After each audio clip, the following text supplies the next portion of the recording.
Cinema शौकीन सबका स्वागत करता है। आज हम बात करने वाले हैं लेगेसी ऑफ लाइज के बारे में। ये कहानी है एक MI6 के एजेंट की जो MI6 को छोड़ के जा चुका होता है, लेकिन जब MI6 पे विपदा आती है तब वो लोग उसे कहीं से भी ढूंढ के निकालते हैं अपनी मदद के लिए। कहानी की शुरुआत होती है और हमारे सामने यूक्रेन का दृश्य आता है। यहाँ पर हम एक बस स्टेशन को देखते हैं जो अब एकदम से वीरान है। यहाँ पर कोई भी आता जाता नहीं है। इसी बीच हम एक एजेंट को देखते हैं जिसका नाम है रेड स्टार। वो जाने लगती है एक गाड़ी की तरफ। आगे ही आकर के एक कार रुकी हुई है जिसके अंदर 2 लोग हैं। इसी बीच हम एक और MI6 के एजेंट को देखते हैं जिसका नाम है मार्टिन। रेड पहुंचती है उस गाड़ी के पास और एक हार्ड ड्राइव देती है जिसके अंदर बहुत सारे बैंक अकाउंट के डिटेल्स है। लेकिन जैसे ही हार्ड ड्राइव उन दोनों लोगों को मिलती है हमें पता लगता है कि यहाँ पर एक स्नाइपर छुपा हुआ है। जल्दी ही मार्टिन को भी एहसास हो जाता है कि यहाँ पर गड़बड़ होने वाली है, लेकिन वो कुछ करता उससे पहले स्नाइपर मार गिराता है रेड को। इस चीज को देखते ही मार्टिन आग बबूला हो जाता है। वो भी सब पर गोलियां चलाने लगता है। अब यहाँ पर चारों तरफ से सिर्फ और सिर्फ गोलियां चल रही हैं। तब मार्टिन एक स्नाइपर को मार गिराता है। तभी हम देखते हैं दूसरे आदमी जो यहाँ से भागता हुआ जाता है रेड के पास। रेड का पर्स लेता है और दोबारा भागने लगता है, लेकिन मार्टिन इतनी आसानी से उसका पीछा नहीं छोड़ने वाला। मार्टिन अभी भी उसके पीछे भाग रहा है। थोड़ी देर के बाद वो उस आदमी को पकड़ता है और उसे भी मार गिराता है और पर्स लेकर के वापस आने लगता है उस गाड़ी वाली लड़की के पास। तभी हम देखते हैं कि उस गाड़ी वाली लड़की को भी एक आदमी ने पकड़ लिया है और बंदूक तान करके रखा है।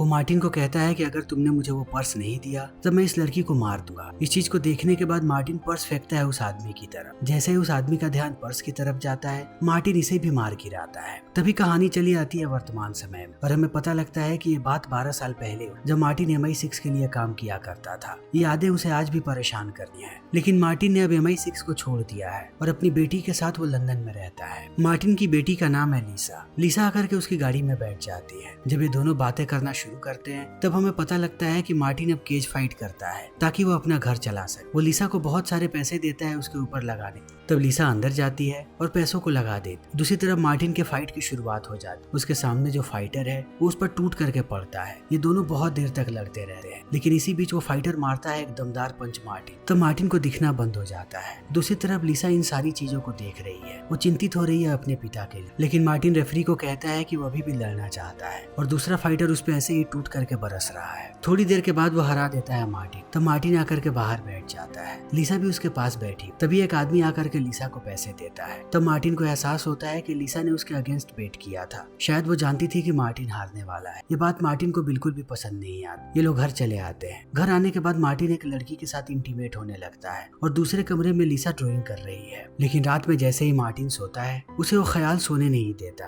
कि रेड की मौत हो गई। मगर मार्टिन इन सारी चीजों को भुला करके ज्यादा से ज्यादा समय अपनी बेटी के साथ बिताता है। वो उसे गोली चलाना सिखाता है कि कैसे लीसा अपने निशाने को और बेहतर बना सकती है। लेकिन लीसा आज बहुत ही ज्यादा गुस्से में है। वो मार्टिन को कहती है कि मुझे भी बाकी बच्चों की तरह अपनी जिंदगी बितानी है। मुझे स्कूल जाना है। मैं बड़ी होकर के एक म्यूजिशियन या पेंटर बनना चाहती। हर बार हमें जगह बदलते रहना पड़ता है। ये बात मुझे बिल्कुल भी अच्छी नहीं लगती। मार्टिन कहता है कि तुम्हें ज्यादा सोचने की जरूरत नहीं है। तुम्हें जो कुछ सीखना है मैं तुम्हें सारी चीजें सिखा सकता हूँ। लेकिन लीसा को ये बात पसंद नहीं आती। अगले दिन मार्टिन तैयार होता है और निकल पड़ता है अपने काम पे। मार्टिन एक सिक्योरिटी गार्ड के रूप में काम करता है, लेकिन ज्यादातर टाइम वो अपना आपा खो बैठता है। जब भी कुछ लोग बदतमीजी करते हैं तब उन्हें समझाने के बजाय वो उन्हें पीट देता है। इसीलिए उसका मैनेजर हमेशा ही चिढ़ा रहता है। आज के दिन मार्टिन जब सारे मेहमानों की तलाशी ले रहा होता है तभी उसे साशा नाम की एक लड़की मिलती है जो मार्टिन को कहती है कि मुझे तुमसे बात करनी है, बहुत ही जरूरी। तब मार्टिन समझ नहीं पाता कि ये लड़की आखिर क्या बात करना चाहती है। वो उसे अंदर जाने देता है। थोड़ी देर के बाद हम देखते हैं कि बहुत सारे लोग बंदूकों के साथ अंदर चले आते हैं इस बार में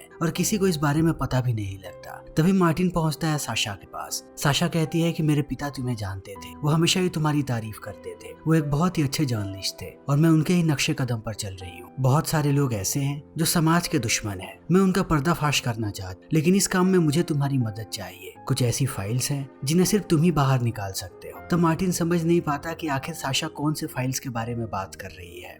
तभी बंदूकों के साथ वो सारे लोग अंदर चले आते हैं और अंधाधुंध गोलियां चलाने लगते हैं। मार्टिन जैसे ही देखता है कि साशा को गोली लगने वाली है वो उसे लेकर के नीचे गिर जाता है ताकि उसे गोली ना लगे, लेकिन अभी भी ये सारे लोग इन पर गोलियां चला रहे हैं। मार्टिन समझ जाता है कि ये लोग साशा को मारना चाहते हैं। तब वो लेकर के उसे भागने लगता है। वो मेन दरवाजे से नहीं जा सकता। चारों तरफ वहाँ पर लोग फैले हुए हैं। तब वो किचन के रास्ते उसे लेकर के आता है बाहर। इस बीच उसकी मुलाकात जिस भी गुंडे से होती है वो उसे मौत के घाट उतार देता है। उन्हें मारने में वो दोबारा नहीं सोचता। इसी बीच जैसे ही साशा को मौका मिलता है वो यहाँ से दूर भाग जाती है, क्योंकि उसे पता था कि मार्टिन उसके पीछे ही है। वो किसी भी गुंडे को उसके पास नहीं आने देगा। मार्टिन भी समझ जाता है कि साशा अब जा चुकी है, तब वो चला आता है अपने घर। लेकिन मार्टिन को अब हर एक चीज पे शक हो रहा है। उसे लगता है कि वो लोग पीछा करते हुए उसके घर पर भी आ जाएंगे। तब वो एक बेसबॉल का बैट लेता है और तलाशी लेने लगता है घर की। तब थोड़ी देर के बाद उसे एहसास होता है कि घर के अंदर कोई नहीं है। वो चला जाता है किचन में जाते ही उसकी नजर पड़ती है एक आदमी पे जिसका नाम है ट्रेवर। लेकिन ट्रेवर दोस्त है मार्टिन का। ट्रेवर के साथ यहाँ पर MI6 का एक एजेंट भी है। ये दोनों को जरूरी बात करना चाहते हैं मार्टिन से। ये लोग मार्टिन को बताते हैं कि आज तुम्हारी मुलाकात हुई होगी साशा नाम की लड़की से। वो जिन फाइल्स को ढूंढ रही है, हम चाहते हैं कि तुम उन फाइल्स को ढूंढ निकालो, वो भी जितनी जल्दी हो सके उतनी जल्द। अगर हम लोगों से पहले रशियंस ने उस फाइल को ढूंढ लिया तब हमारी मुसीबत बढ़ सकती है। इसी बीच यहाँ पर लिसा भी आ जाती। ट्रेवर कहता है कि अगर तुमने उन फाइल्स को निकाल दिया तब शायद हम इस बात का भी पता लगा पाए कि तुम्हारी पत्नी को किसने मारा था। इन बातों को सुनने के बाद लिसा निराश हो जाती है, क्योंकि मार्टिन ने उससे कहा था कि उसकी माँ की मौत एक कार एक्सीडेंट में हुई थी। लिसा को यह बात पहली बार पता लगा है कि उसकी माँ को मारा गया था। वो गुस्सा होकर के यहाँ से चली जाती है। फिल्म की शुरुआत में हमने जिस लड़की को देखा था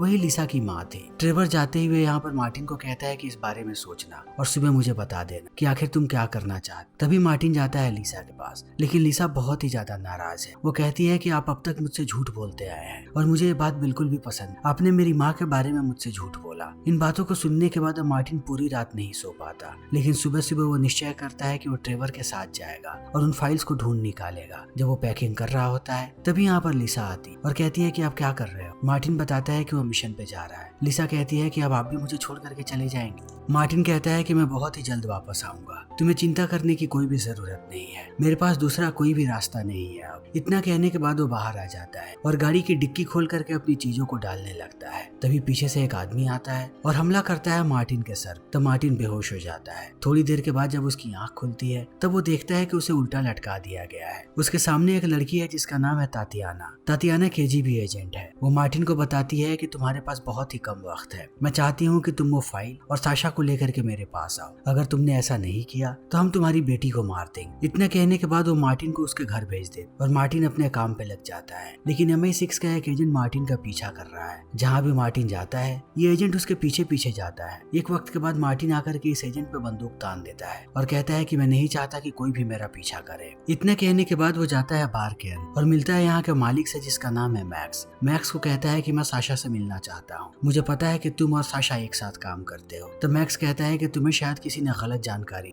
लेकिन मार्टिन उसकी बातों पर भरोसा नहीं करता। वो बंदूक निकालता है और तान देता है मैक्स पे और कहता है कि अब मुझे सच्चाई बताओ। तभी मैक्स अपने सीट के नीचे के बटन को दबाता है और चला आता है यहाँ पर एक सिक्योरिटी गार्ड। मार्टिन को भी पता है कि यही होने वाला था। वो पहले उस सिक्योरिटी गार्ड को मारता है, उसके बाद मारता है मैक्स को और उसका फोन ले लेता है ताकि वो पता लगा सके कि साशा कहाँ पे है। लेकिन धीरे धीरे करके अब यहाँ पर गार्ड्स आते जा रहे हैं। मार्टिन भी इन सबको मारने के लिए तैयार है। वो आगे बढ़ता है और अपने रास्ते में आने वाले सारे के सारे गार्ड्स को मार गिराता है। थोड़ी देर के बाद वो सबको मार करके चला आता है बाहर और मैक्स के फोन को चेक करता है। तब उसे पता लग जाता है कि आखिर साशा कहाँ पे है। बिना वक्त गवाए वो पहुंच जाता है साशा के पास। साशा उसे देखने के बाद डर जाती है। तब मार्टिन उसे भरोसा दिलाता है कि वो यहाँ पर उसकी मदद करने आया है, ना कि उसे मारने के लिए। वो साशा से पूछता है कि मुझे पूरी बात बताओ कि आखिर यहाँ पर क्या चल रहा है और तुम क्या क्या जानती हो। तब साशा अपने पिता की डायरी देती है मार्टिन को।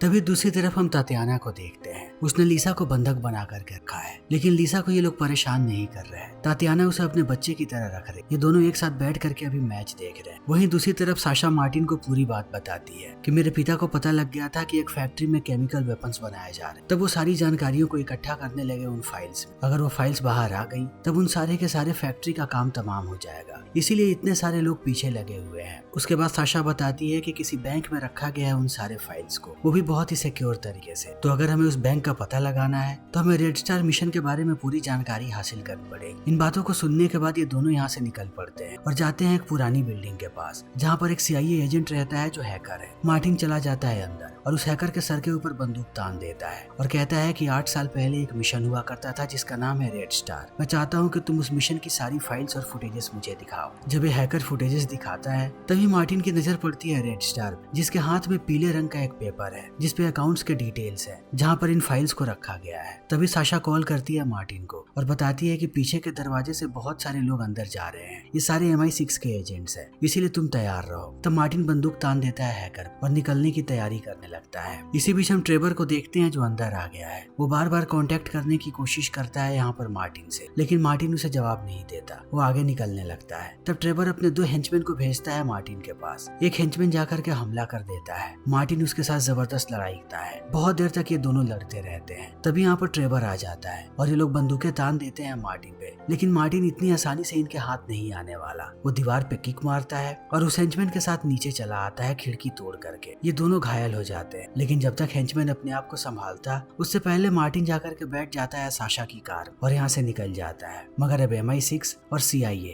ये दोनों के दोनों पीछे लगे हुए हैं मार्टिन के।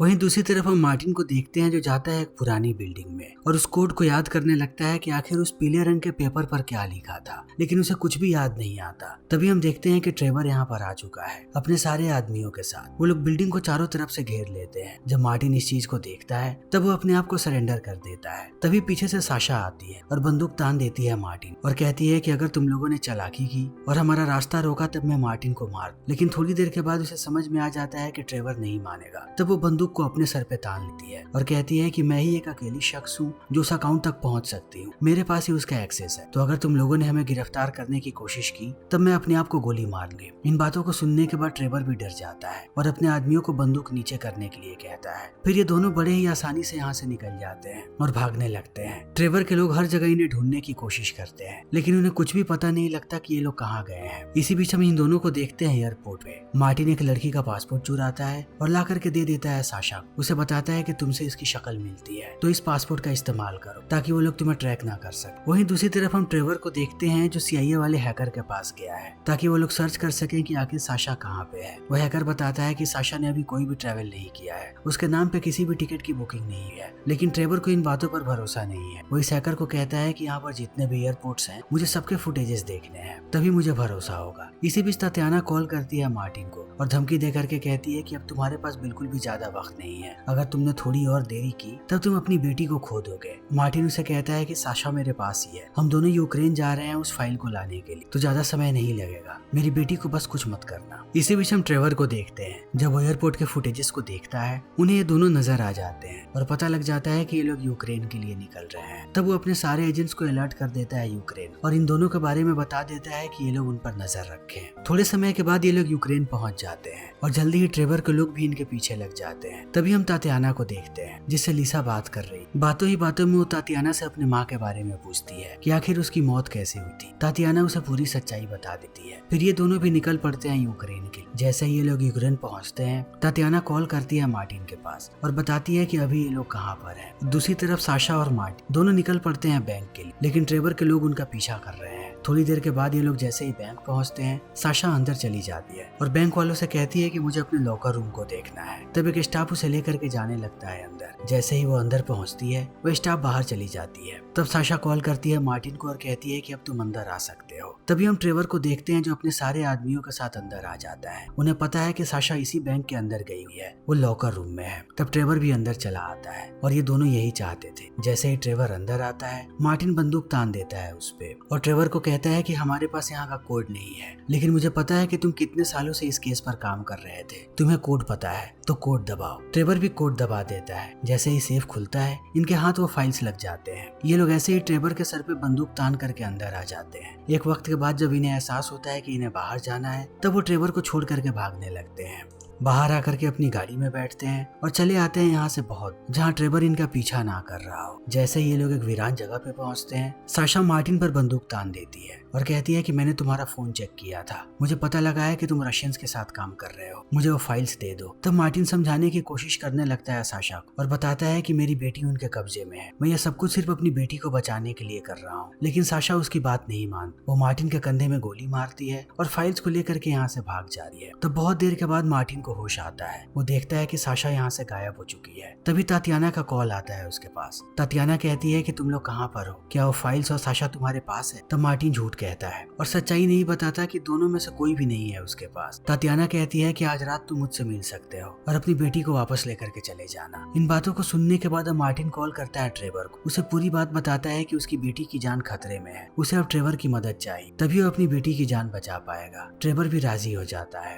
अब मार्टिन को कैसे भी साशा को ढूंढना है। तब वो सबसे पहले उस टैक्सी कंपनी के पास जाता है जहाँ से उन लोगों ने गाड़ी को रेंट किया था। जब वो गाड़ी की लोकेशन पता करता है तब उसे पता लगता है कि साशा एक रेलवे स्टेशन के पास गई है। मार्टिन भाग करके पहुंचता है वहाँ पर और एक के बाद एक सारे प्लेटफॉर्म्स की तलाशी लेने लगता है। जैसे ही उसे साशा नजर आती है वो उसे बेहोश कर देता है और उठा करके ले आता है अपने गाड़ी के अंदर। फिर वो रात को जाता है तातियाना के लोकेशन पर। तातियाना छोड़ने लगती है लिसा को, लेकिन जाने से पहले वो अपनी बेटी की ब्रेसलेट उसे दे देती है। जैसे ही लिसा मार्टिन के पास पहुंचती है वो एक अपार्टमेंट की लोकेशन बताता है तातियाना को और कहता है कि यहीं पर तुम्हें साशा और फाइल्स दोनों मिल जाएंगे। तब ये लोग यहाँ से निकलने लगते हैं, लेकिन इसी बीच हमें पता लगता है कि ये सब कुछ मार्टिन का चाल था। साशा यहीं पर है। साशा हमला करना शुरू कर देती है तातियाना के ऊपर। जैसे ही तातियाना इन चीजों को देखती है वो मार्टिन के पेट में 3 गोलियां मारती है। तब मार्टिन नीचे गिर जाता है। तब तातियाना जाती है साशा के पास और उस पर भी बंदूक तान देती है, लेकिन वो साशा को मारती उससे पहले लिसा बंदूक उठा करके गोली मार देती है तातियाना को। यहीं पर तातियाना की मृत्यु हो जाती है। तभी यहाँ पर ट्रेवर आ जाता है अपने सारे आदमियों के साथ। जैसे ही साशा इस चीज को देखती है वो फाइल्स को उठा करके कूदने लगती है पुल से नीचे। तब ये लोग उसे गोली मार देते हैं और घायल हालत में साशा गिर जाती है।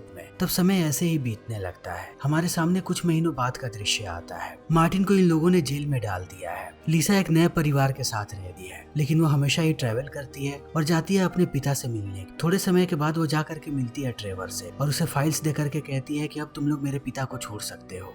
तब ट्रेवर भी राजी हो जाता है। वहीं दूसरी तरफ हम साशा को देखते हैं जो अभी भी जिंदा है। उसने सारे के सारे फाइल्स को ऑनलाइन डाल दिया था। पूरी दुनिया इन चीजों को देख चुकी है, इसलिए साशा को अभी न्यूज वालों ने बुलाया है ताकि वो इस बात पर और रोशनी डाल सके। साशा बताती है कि आखिर यहाँ पर क्या हो रहा है। इन चीजों को देखने के बाद अब सारे लोग प्रोटेस्ट के लिए बाहर आ चुके हैं। सबको पता है कि ये फैक्ट्रीज क्या कर रही है। फिर समय ऐसे ही बीतने लगता है। थोड़े समय के बाद हम देखते हैं कि मार्टिन अब आजाद हो गया है। उसने अपना एक छोटा सा रेस्टोरेंट खोला है। लिसा और मार्टिन दोनों यहीं पर रहते हैं। तब उनसे मिलने के लिए साशा भी आती है। इसी बीच हम देखते हैं कि बहुत सारे रशियन एजेंट्स अभी भी इनके पीछे लगे हुए हैं, जिसके बारे में इन्हें पता भी नहीं, और ये फिल्म यहीं पर खत्म हो जाती है। तो दोस्तों, हमारी आज की ये वीडियो यहीं पर खत्म होती है। अगर आपको हमारी ये वीडियो पसंद आई हो तो इसे लाइक करें, शेयर करें और चैनल को सब्सक्राइब करें। Thank you.